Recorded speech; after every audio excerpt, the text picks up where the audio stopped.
آسمان دنیا پر اپنی رحمتوں کا نزول فرماتا ہے، اور اس رات اللہ رب العزت قبیلہ بنو کلب کی بکریوں کے بالوں کے برابر لوگوں کی بخشش فرما دیتا ہے، ان کے گناہوں کو بخش دیتا ہے اور انہیں جہنم سے آزادی عطا فرما دیتا ہے۔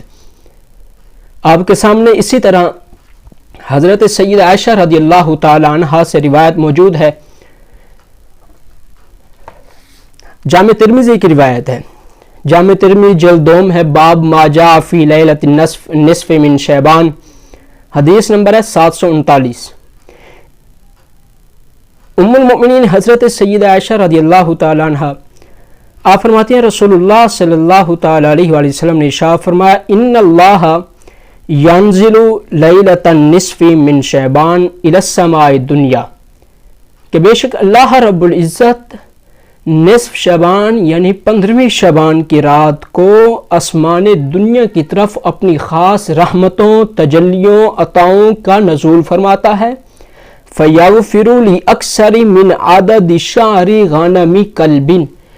قبیلہ بنو کلب کی بکریوں کے بالوں کی تعداد سے بھی زیادہ لوگوں کے گناہوں کی بخشش فرما دیتا ہے۔ آسمان دنیا پر اللہ رب العزت اپنی رحمتوں کا نزول فرماتا ہے، اور اس رات قبیلہ بنو کلب کی، چونکہ بکریاں عرب کے اندر قبیلہ بنو کلب کی ہی بہت زیادہ بکریوں کی تعداد تھی، تو ایک مثال دی جاتی تھی۔ حضور نے مثال دے کر ارشاد فرمایا کہ جس طرح قبیلہ بنو کلب کی بکریوں کی تعداد ہے اتنے جتنے ان کے جسم پر بال ہیں، اللہ رب العزت اس سے بھی زیادہ لوگوں کی بخشش فرما دیتا ہے۔ اور اسی طرح حضرت مولا کائنات علی المرتضیٰ شیر خدا کرم اللہ وجہ الکریم سنن ابن ماجہ کے اندر آپ سے بھی روایت موجود ہے، کتاب اقامت الصلاۃ باب ما جاء فی لیلۃ النصف من شعبان، حدیث نمبر ہے 1388۔ حضرت علی المرتضیٰ شیر خدا رضی اللہ تعالی عنہ سے روایت ہے، رسول اللہ صلی اللہ علیہ وسلم نے ارشاد فرمایا، اذا کانت لیلۃ النصف من شعبان، جب نصف شعبان یعنی 15ویں شعبان کی رات آتی ہے تو کیا کرو تم، فقوموا لیلہا وصوموا نہارہا، اس رات کو اندر عبادت کے اندر مصروف ہو جاؤ،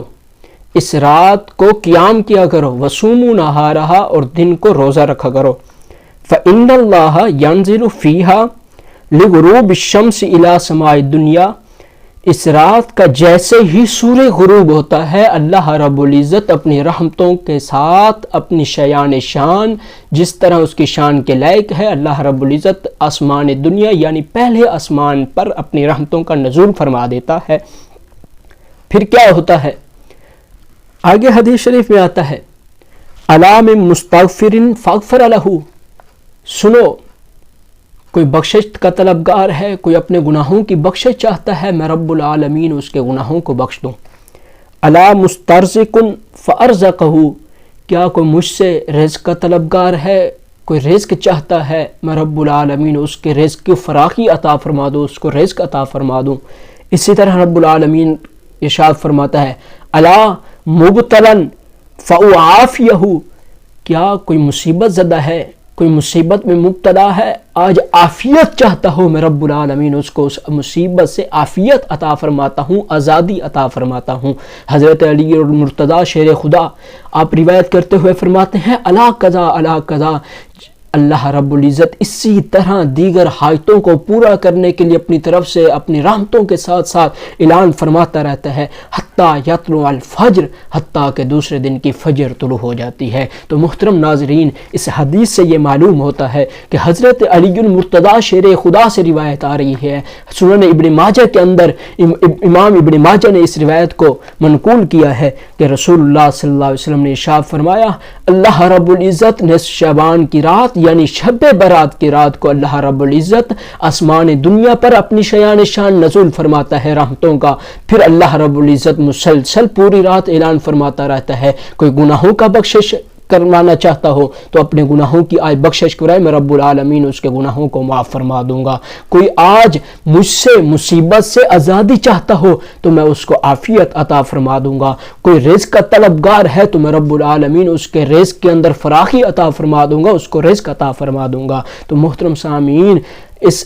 حدیث سے یہ بات معلوم ہو رہی ہے کہ یہ رات بہت ہی برکتوں اور بہت ہی رحمتوں والی اور انوار تجلیات والی رات ہے، جس کے اندر اللہ رب العزت اپنے بندوں کی طرف مخاطب ہو کر بار بار اس بات کا اعلان کرتا ہے کہ مجھ سے گناہوں کی بخشش کر لو۔ اللہ رب العزت سے کیا پیارے رسول صلی اللہ تعالی علیہ وآلہ وسلم سے حضرت سیدہ ام المؤمنین حضرت سیدہ عائشہ رضی اللہ تعالی عنہ فرماتی ہیں، جامع ترمذی کی جلد 2 یہ اس حدیث پاک کو آپ فرماتی ہیں کہ رسول اللہ صلی اللہ تعالی علیہ وآلہ وسلم نے ارشاد فرمایا کہ اس رات اللہ رب العزت قبیلہ بنو کلب کی بکریوں کے بالوں سے بھی زیادہ لوگوں کی گناہوں کی بخشش فرما دیتا ہے، اور اللہ رب العزت اس رات ان لوگوں کی بخشش نہیں فرماتا جو اپنے والدین کے نافرمان ہوں، جو کاہن ہوں، جو مجنون ہوں، اور اللہ رب العزت اس بندے کی بھی بخشش نہیں فرماتا جو تکبر کی وجہ سے اپنے تہ بند کو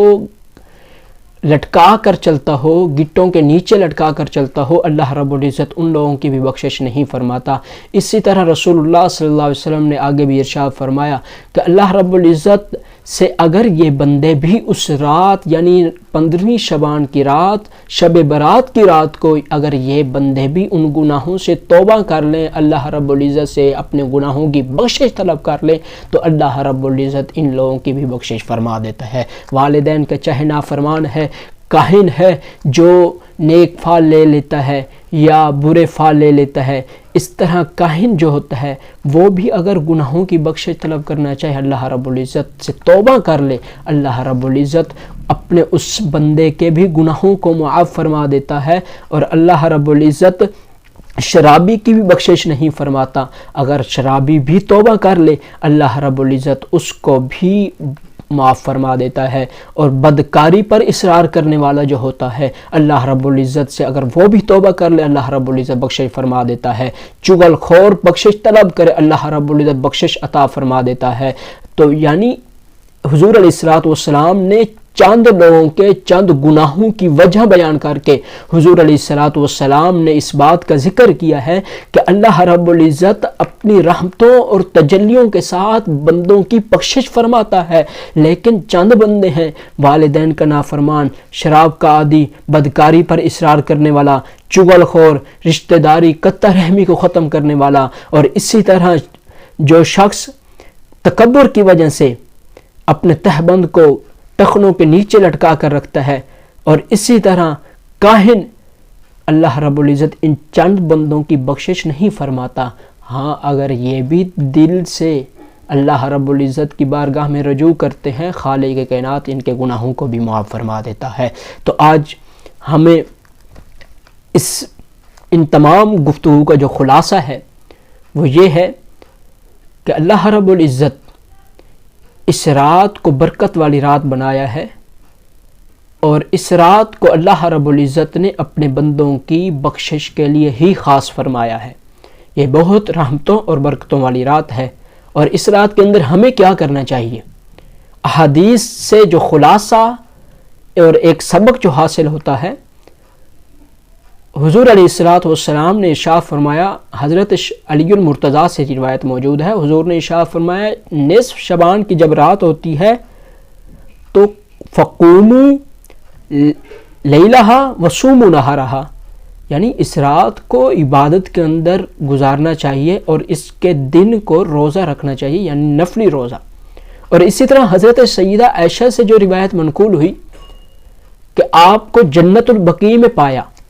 یعنی قبرستان، حضور علیہ الصلوۃ والسلام نصف شعبان کی رات قبرستان کی طرف تشریف لے کر جا چکے تھے، تو میں نے حضور کو قبرستان میں جا کر ڈھونڈا، تو حضور علیہ الصلوۃ والسلام کی یہ سنت مبارکہ ہے کہ نصف شعبان کی رات کو قبرستان جانا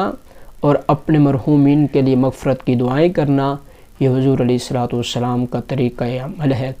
دعا ہے خالق کائنات ہمیں یہ رات برکتوں اور رحمتوں والی رات ہے، اپنی بارگاہ میں سر بسجود ہونے کی توفیق عطا فرمائے. آمین. وما علیہ الا البلاغ المبین. انشاءاللہ نیکسٹ ویڈیو کے ساتھ آپ سے ملاقات ہوگی. تب تک کے لیے اجازت. اللہ حافظ.